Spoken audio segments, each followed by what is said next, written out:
I still remember the night I stumbled upon the king's secret. The moon was hidden, and the only sound was the distant howling of hyenas. I was walking back to my hut when I saw them, rows of bodies, tied to stakes in the ground, their eyes wide open, staring at nothing. The king's men were standing guard, their faces expressionless. I was just a young farmer, living in a small village on the outskirts of the kingdom. Our king, King Akwasi, was feared by all. He was ruthless and power-hungry, but no one dared to speak against him. That night, I saw something that made my blood run cold. The king's men were bringing in more people, screaming and kicking. They were thrown to the ground, and the king himself came out of the shadows. He was holding a small pot, and his eyes gleamed with excitement. As I watched in horror, the king began to mix something in the pot.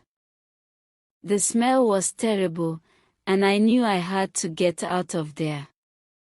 But my feet felt heavy, like roots had grown from the ground, holding me in place. The next thing I knew, the king's men were dragging me away. I was thrown into a dark cell, with no light, no food, and no water. Days passed, or maybe it was weeks.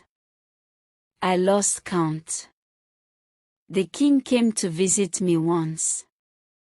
He smiled and said, "You saw something you shouldn't have." I begged him to let me go, but he just laughed. "You're a witness now," he said. "And witnesses must be silenced." I don't know how I escaped. Maybe it was luck, maybe it was fate. But I ran as fast as I could, leaving the kingdom behind. I never looked back.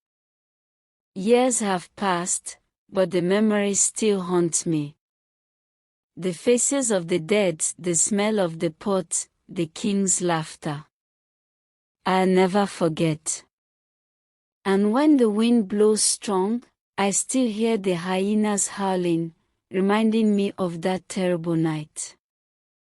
I'm now an old man, living in a faraway land. But sometimes, in my dreams, I'm back in that village, watching the king's men, and the bodies tied to stakes. And I wake up screaming,